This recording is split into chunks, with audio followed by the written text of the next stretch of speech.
নমস্কার বন্ধুরা, গল্পকথক মিতা চ্যানেলের সকল শ্রোতা বন্ধুকে অনেক অনেক স্বাগত। আপনাদের সাথে পাঠে আমি মিতা। আজ আমি আপনাদের শোনাচ্ছি শৈলজানন্দ মুখোপাধ্যায় রচিত গৃহপ্রবেশ ছোট গল্পটি। আশা রাখব পুরো গল্পটিতে আমার বন্ধুরা আমার সাথে থাকবেন।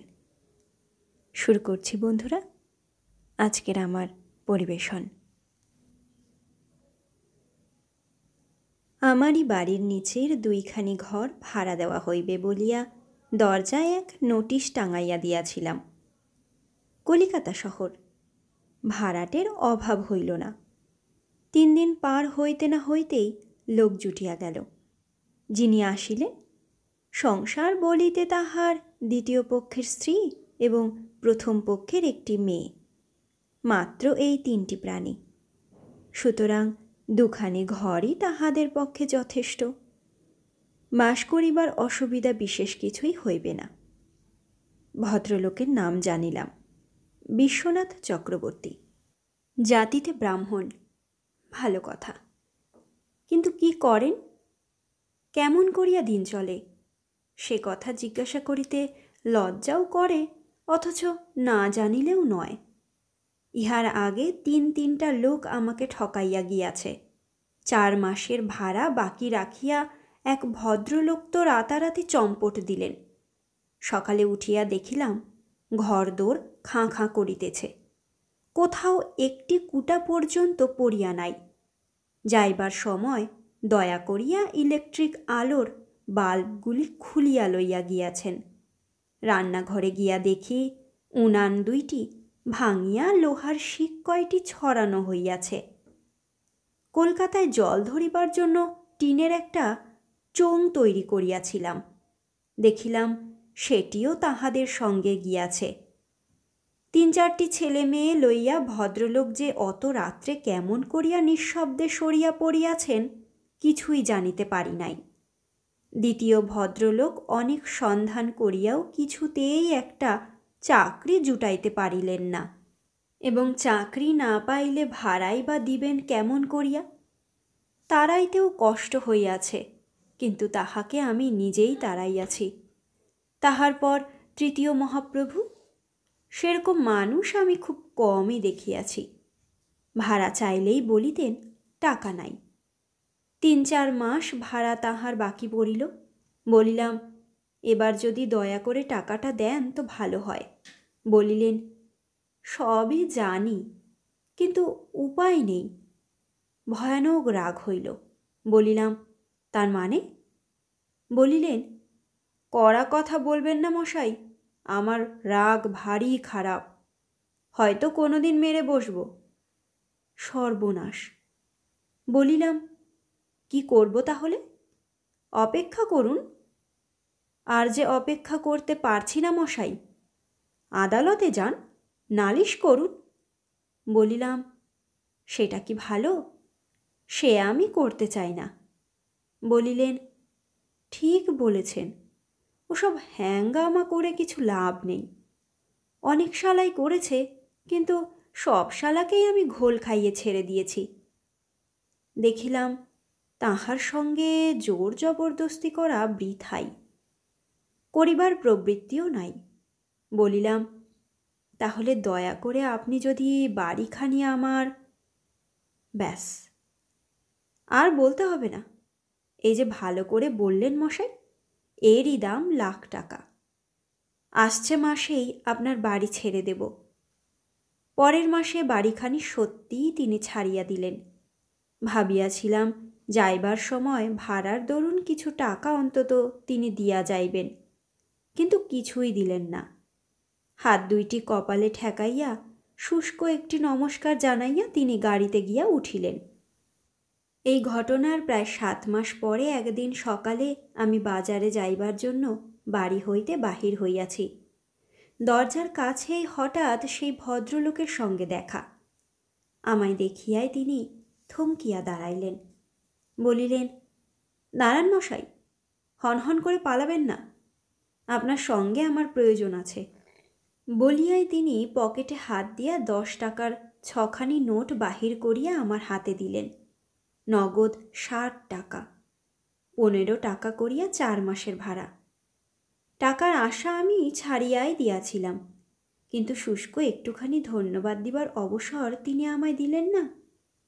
যেমন অতর্কিতে আসিয়াছিলেন, আবার তেমনি অকস্মাৎ অন্তর্হিত হইয়া গেলেন। এবার আর আমি ঠকিতে চাই না। বিশ্বনাথ চক্রবর্তী মহাশয় কি করেন সেজন্যই সেদিন জানিতে চাহিলাম। চক্রবর্তী মহাশয়ের চেয়ে আমি অনেক ছোট। বলিলেন, যা হোক একটা কিছু করতে হয় বই কি বাবাজি, নইলে চলে কেমন করে। এই বলিয়া কিয়ৎক্ষণ থামিয়া তিনি আমার মুখের পানে তাকাইয়া বলিলেন, লোক আমার সংসারে মাত্র 2 জন, কিন্তু তাদের স্টাইল তুমি এখনো দেখনি। দেখলে বলবে, হ্যাঁ, চক্রবর্তী মশাইয়ের খরচ অনেক। যাই হোক, সেসব শুনিয়া আমার কোনো লাভ নাই। কি করে, কি তাহার উপজীবিকা, কিছুতেই সে কথা তিনি আমায় বললেন না। বলিলেন না যখন, তখন আর অনর্থক পীড়াপিড়ি করা ভদ্রতা বিরুদ্ধ মনে করিলাম। প্রথম মাসের ভাড়া তিনি আমায় অগ্রিম দিয়াছেন। টাকা কয়টি আমার হাতে দিয়া বলিলেন, নিন। না না, তোমায় আর আপনি বলবো না, তুমি বয়সে আমার চেয়ে অনেক ছোট। নাও, টাকা কটা বাজিয়ে নাও। অচল টাকা থাকলে আবার শেষে বলবে হয়তো, চক্রবর্তী আমায় ঠকালে। আমি সেরকম লোক নই বাবাজি। টাকা কয়টি ঠুং ঠুং করিয়া সেইখানে ঠুকিয়া ঠুকিয়া বাজাইতেছিলাম। চক্রবর্তী সতৃষ্ণ নয়নে সেই দিক পানে তাকাইয়া থাকিয়া বলিলেন, মাসের শেষে এই 15টা করে টাকা বাবাজি, ন দেবায় ন ধর্মায়।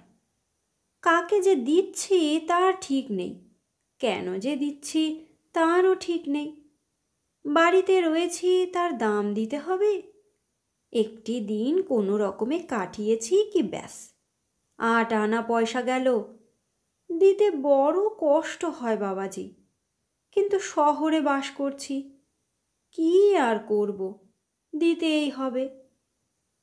বুঝলাম, লোকটার কাণ্ডজ্ঞান আছে, ভাড়া আমার মারা যাবে না। চক্রবর্তী আবার বললেন, কিন্তু বাবাজি, বেশি দিন তো আমি থাকবো না এখানে।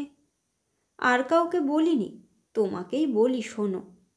বাড়ি একখানা আমার তৈরি হচ্ছে, সেখানা শেষ হতে তা প্রায় মাস 5-6 দেরি আছে। সে বাড়ি আমার যতদিন না শেষ হয় ততদিন, ব্যাস, তারপরেই আমাকে আর দেখতে পাবে না। হাসিয়া বলিলাম, কেন দেখতে পাবো না? আপনার মতো মানুষের দেখা পাওয়া সৌভাগ্যের বিষয়। এখানে না থাকেন, আপনার বাড়িতেই যাব মাঝে মাঝে। চক্রবর্তী হাসিতে লাগিলেন, হে হে, তা যাবে বই কি বাবাজি, নিশ্চয়ই যাবে। গৃহপ্রবেশের দিন নিমন্ত্রণ করেই নিয়ে যাব। এই বলিয়া একটুখানি থামিয়া তিনি আবার বলিতে লাগিলেন, এই যে 15 টাকার ভাড়ায় আমি রয়েছি এখানে, তার কারণ অনর্থক কটা মাসের জন্যে বেশি টাকা দিই কেন। নইলে এ বাড়িতে থাকবার কথা আমার নয় বাবাজি, নিতান্ত সন্তর্পণে আমায় এখানে লুকিয়ে থাকতে হয়। এ যেন আমার অজ্ঞাতবাস, বুঝলে। বলিয়াই তিনি হো হো করিয়া হাসিয়া উঠিলেন। ভাবিলাম, এত বড় এই পয়সাওয়ালা লোকটাকে কি করেন জিজ্ঞাসা করা সেদিন আমার অন্যায় হয়েছে। বলিলাম, সেদিন আপনাকে আমি না জেনেই জিজ্ঞাসা করেছিলাম কি করেন, তার জন্যে আমায় ক্ষমা করবেন। চক্রবর্তী বলিলেন, সেজন্যে তোমার তো দোষ নেই বাবাজি, দোষ আমার। আমি কাউকে জানতে দিতে চাই না যে এই কলকাতা শহরে 4খানা বড় বড় বাড়ি আমার ভাড়ায় খাটছে, আর একখানা তৈরি করছি নিজে বাস করবার জন্যে। আমার বাড়ির কথা ছেড়ে দাও, আমার চাল চলন দেখলে কিছুতেই তুমি সে কথা টের পাবে না, এ আমি জোর করে বলতে পারি। তা তুমি তোমার কর্তব্যই করেছ, এতে আর দোষের কি আছে? কলকাতা শহরে কত জোচ্চোর, কত বদমাস কীরকমভাবে ঘুরে বেড়ায় তা তো তুমি জানো না বাবাজি। তুমি ছেলে মানুষ, আমার চারটে ভাড়াটের সঙ্গে কারবার করতে হয়, আমি জানি। আমিও আমার নিজের অভিজ্ঞতার কথা তাহাকে বলিলাম। শুনিয়া তিনি হাসিতে লাগিলেন, বলিলেন, তোমার তো এই সামান্য টাকার ওপর দিয়েই গেছে বাবাজি, আমার গেছে তা প্রায় 1000 ছয়েক। তার জন্যে দুঃখ করে লাভ নেই, বুঝলে? এমন কত হাজার টাকা এই নিজের হাতে রোজগার করলাম, আবার কত হাজার গেল। ওই যে আমার প্রতিমার মতো মেয়ে গৌরী, ওর বিয়ে দিলাম 15,000 টাকা খরচ করে। কি হলো? 2 বছর পেরোতে না পেরোতেই বিধবা হয়ে ফিরে এলো। বিধবা শুনিয়া সত্যই বড় কষ্ট হইল। কলে কাল সে জল ধরিতেছিল, তাহাকে আমি বেশ ভালো করিয়াই দেখিয়াছি। অপরূপ সুন্দরী বলিতে যাহা বুঝায়, সে বুঝি তাহার চেয়েও বেশি। বয়স 17-18 বেশি নয়। আমি তো ভাবিয়াছিলাম এখনো তাহার বিবাহই হয় নাই। বলিলাম, গৌরীকে আমি দেখেছি। আহা, বিধবা হয়ে গেছে!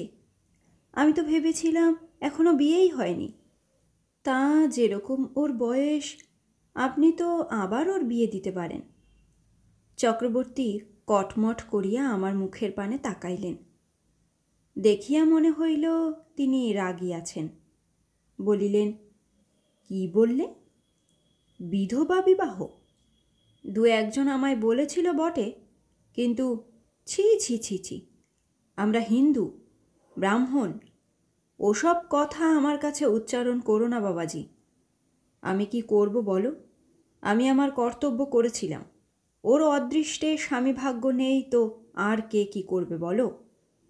এখন ওর কর্মফল ওকেই ভোগ করতে দাও। আমারও একটুখানি রাগ হইল। বলিলাম, তাহলে আপনিই বা দ্বিতীয়বার বিবাহ করলেন কেন? চক্রবর্তী বলিলেন, মেয়ের বিবাহের আগেই আমি করেছি, সন্তানাদি হয়নি বলে। ভেবেছিলাম মেয়ে তো পরের বাড়ি চলে যাবে, আর আমার এত বিষয় সম্পত্তি খাবে কে? তাও 10 জনের অনুরোধে করেছি বাবাজি, নিজের ইচ্ছা বিশেষ ছিল না। প্রায় দেখি দুপুরে আহারাদির পর চক্রবর্তী বাড়ি হইতে বাহির হইয়া যান। কোথায় যান সে কথা জিজ্ঞাসা করিবার প্রয়োজন হয় না। এক হাতে কয়েকটি টাকা, আর এক হাতে পোস্ট অফিসের পাসবই।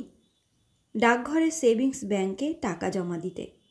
টাকা জমা তিনি প্রায় প্রত্যহ দেন, এবং যাইবার সময় প্রত্যহই আমার সঙ্গে দেখাও হইয়া যায়। বলেন, কই, তোমায় তো ডাকঘরের দিকে যেতে দেখি না বাবাজি, তোমার কি সঞ্চয়ের অভ্যেস নেই নাকি? হাসিয়া বলিলাম, টাকা কোথায় যে সঞ্চয় করব? ঘাড় নাড়িয়া তিনি বলিলেন, না না না না, বড় ভুল করো বাবাজি, বুঝলে? টাকাতেই মান, টাকাতেই সম্মান। অসময়ে এ জিনিসের দাম বড় বেশি। খুচরো খালি টাকা আমি রোজই দিয়ে আসি পোস্ট অফিসে, আর মোটা টাকা চলে যায় ব্যাংকে। তোমারও কিছু টাকা পোস্ট অফিসে রাখা উচিত। রাখা উচিত তাহা জানি, কিন্তু কেমন করিয়া রাখি? শেষে তিনিই আমায় উপায় বলিয়া দিলেন। বলিলেন, এই যে তুমি নিচের তলাটি ভাড়া দিয়েছ, এই ভাড়ার টাকা দিয়ে কি তোমার সংসার চলে? বলিলাম, না। চক্রবর্তী বলিলেন, তাহলে এক কাজ করো। মনে করো যে এবারই তুমি ভাড়া দাওনি, আমার কাছে তোমার 100 টাকা পাওনা হোক, তারপর একদিন একসঙ্গে 100 টাকা তুমি আমার কাছ থেকে নাও, নিয়ে পোস্ট অফিসের একখানা খাতা করো, যখন যা পাবে ওইতে রেখে দিও। বুদ্ধি মন্দ নয়। তাহাতেই রাজি হইলাম। ভাড়ার টাকা চক্রবর্তী মহাশয়ের কাছেই জমিতে লাগিল। নিচের তলাটা ভাড়া দিতাম বলিয়া আমার দোতলার সঙ্গে তাহাদের কোনো সংস্রবই আমি রাখি নাই। দরজা আলাদা করিয়া দিয়াছিলাম, কল পায়খানা আলাদা। তাহাদের ইলেকট্রিকের মিটারেরও পৃথক বন্দোবস্ত। দেখিতাম চক্রবর্তী যখন বাড়ি হইতে বাহির হইয়া যান, তাহার সদর দরজায় বাহির হইতে তালা চাবি বন্ধ করিয়া দেন। তালা বন্ধ করিয়া বাহিরে যাবার কারণটা কি হইতে পারে মনে মনে ভাবিতাম।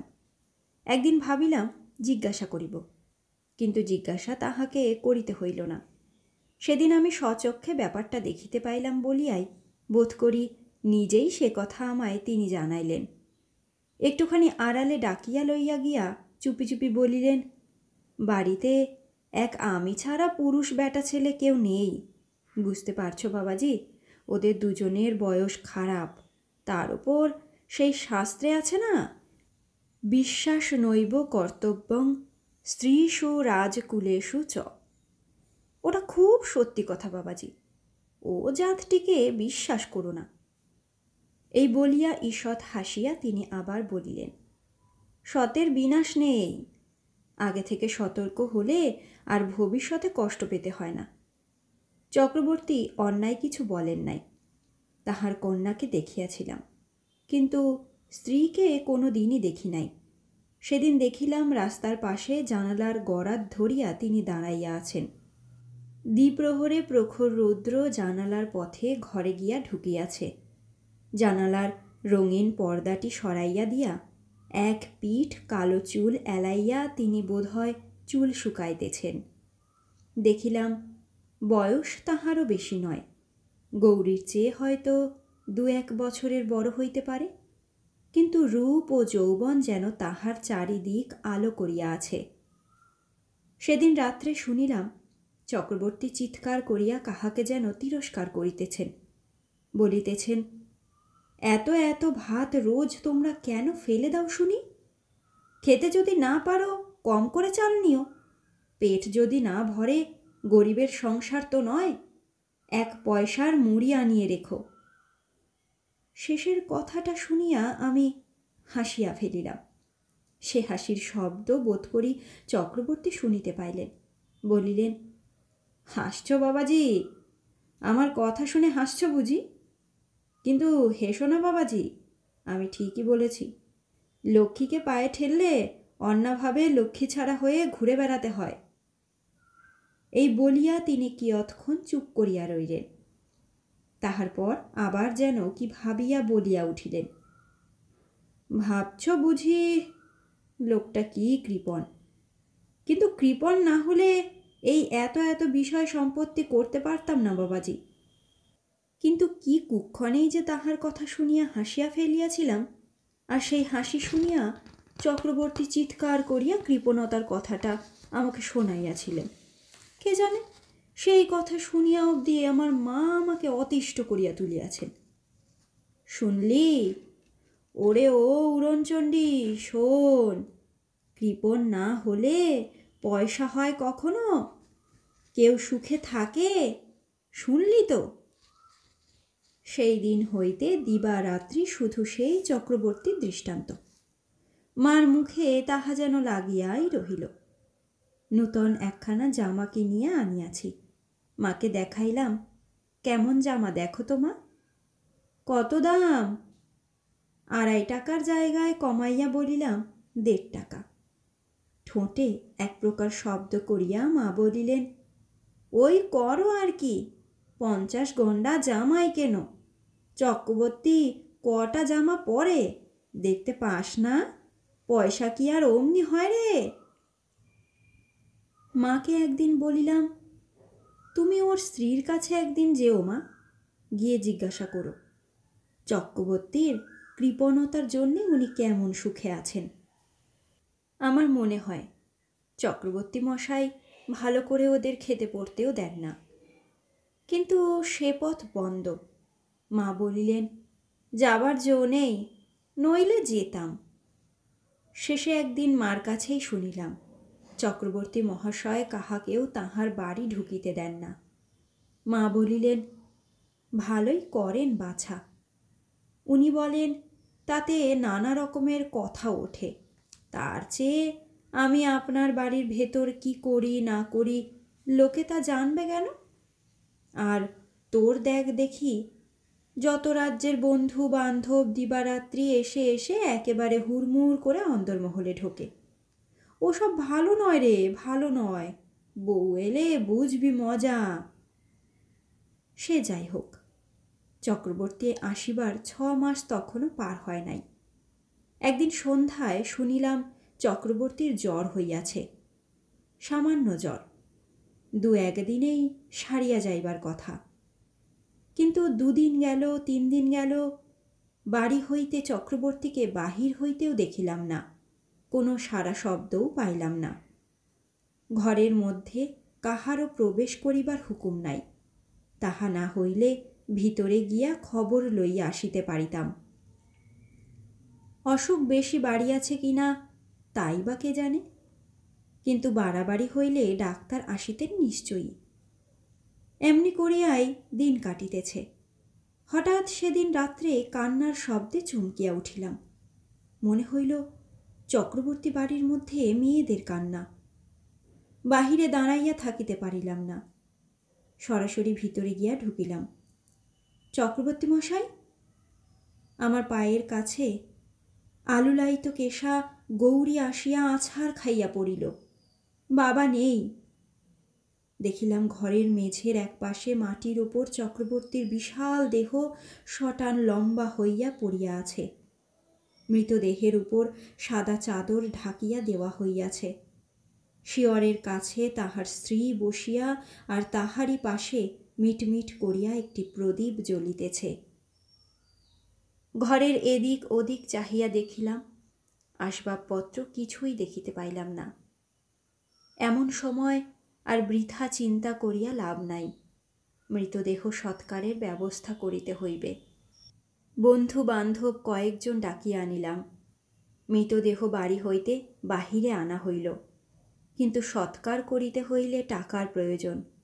দরজার কাছে দাঁড়াইয়া দাঁড়াইয়া গৌরী কাঁদিতেছিল। কাছে গিয়া বলিলাম, তোমার মাকে একবার জিজ্ঞাসা করো তো, ওর কাছে খুচরো টাকা আছে?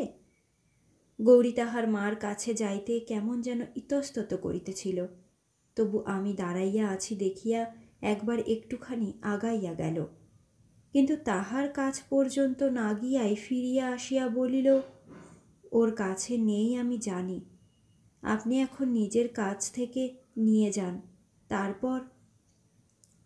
আর বেশি কিছু বলিতে হইল না। আমি নিজেই তৎক্ষণাৎ উঠিয়া গিয়া মার কাছ হইতে টাকা লইয়া মাকে তাহাদের দেখাশোনা করিবার কথা বলিয়া আসিলাম। মৃতদেহের সৎকার করিয়া বাড়ি যখন ফিরিলাম তখন প্রভাত হইয়া গিয়াছিল। শ্মশান বন্ধুদের বিদায় করিয়া বাড়ি ঢুকিয়া দেখি গৌরী আমাদের দোতলায় আসিয়া আশ্রয় লইয়াছে। আমাদের ফিরিবার অপেক্ষায় সে জানালার কাছটিতে বসিয়া বসিয়া কাঁদিতেছিল। জিজ্ঞাসা করিলাম, তোমার মা কোথায় গৌরী? নত মুখে ধীর নম্র কণ্ঠে গৌরী বলিল, আপনি বসুন, মা বৃদ্ধা হইয়াছেন। রাত্রি জাগিয়া তিনি আবার ঘুমাইয়া পড়িলেন। গৌরীকে আমি আমার নিজের ঘরে ডাকিয়া বসাইলাম। কাঁদিতে কাঁদিতে সে যাহা বলিল শুনিয়া আমার পায়ের তলা হইতে পৃথিবীটা যেন সরিয়া যাইতে লাগিল। চারদিক অন্ধকার দেখিলাম। গৌরী বলিল, যে মেয়েটিকে আমি তাহার বিমাতা বলিয়া জানি, সে তাহার মা নয়, বিমাতাও নয়। চক্রবর্তী তাহার এক বন্ধু পত্নীকে হরণ করিয়া গত 5 বৎসর ধরিয়া এমনি করিয়া লুকাইয়া লুকাইয়া বেড়াইতেছেন। কলিকাতা শহরে 4-5খানা বাড়িও তাহার নাই, নূতন কোনো বাড়িও তৈরি হইতেছে না। ওই মেয়েটিরই কিছু টাকা এবং গহনা ছিল, তাহাই ভাঙিয়া ভাঙিয়া অতি কষ্টে তাহাদের দিন চলিতেছিল। আজ চক্রবর্তীর অকস্মাৎ মৃত্যু যখন তাহাদের সমস্ত গোপন রহস্যের জবনিকা উন্মোচন করিয়া দিয়াছে, তখন আর গোপন করিয়া কিছু লাভ নাই। কি বলিয়া নিজের পরিচয় দিবে এই ভয়ে মৃতদেহ শ্মশানে লইয়া যাইবার পরেই সেই মেয়েটি কোথায় যে পলায়ন করিয়াছে গৌরী নিজেও তাহা জানে না। বলিলাম, টাকা কড়ি কিছুই কি তিনি রেখে যাননি? আমি যে প্রায়ই দেখতাম পোস্ট অফিসের একটা খাতা নিয়ে। গৌরী তাহার কাপড়ের তলা হইতে ডাকঘরের খাতাটি আমার কাছে ছুঁড়িয়া ফেলিয়া দিল, বলিল, সে শুধু আপনাকে ফাঁকি দেবার জন্যে। খাতাটি খুলিয়া দেখিলাম কোথায় কোন নদিয়া জেলার কোনো একটা ছোট ডাকঘরের একটি খাতা। এককালে বিশ্বনাথ চক্রবর্তী তাহাতে 25টি টাকা জমা দিয়াছিলেন। তাহার পর 2টি একটি করিয়া সবই আবার তুলিয়া লওয়া হইয়াছে। এখন জমার ঘরে শূন্য। উল্টাইয়া পাল্টাইয়া দেখিলাম সেই খাতাটিই বটে। এখন তোমার কি হবে? একে এই বয়স, তার উপর বিধবা। কথাটা কোনো প্রকারেই জিজ্ঞাসা করিতে পারিতেছিলাম না, তবু শেষ পর্যন্ত জিজ্ঞাসা করিলাম। গৌরীর সেই আয়ত 2টি চোখের কোণ বাহিয়া দরদর করিয়া জল গড়াইয়া আসিল। ঠোঁট 2টি থরথর করিয়া কাঁপিতে লাগিল। অতি কষ্টে বলিল, আমি বিধবা নই। বাবা আমার বিয়ে এখনো দিতে পারেননি বলেই আমায় তিনি বিধবা বলতেন। সর্বনাশ! তুমি কুমারী? বিয়ে তোমার এখনো হয়নি? শুধু একবার মাথাটি নাড়িয়া গৌরী বলিল, না। গল্প আমাদের এইখানেই শেষ হইয়া গেছে। কিন্তু এই বহ্নি বর্ণা রূপসী গৌরীর অসহায়তা শুধু আমার নয়, আপনার নয়, বোধ করি এ বিশ্বের বিধাতার বক্ষে গিয়াও বাজিয়াছিল। তাঁহারই অব্যর্থ বিধান ব্যর্থ করিতে না পারিয়া গৌরীকে আমি শেষে বিবাহ করিয়াছি। আপনারা আমাদের আশীর্বাদ করুন।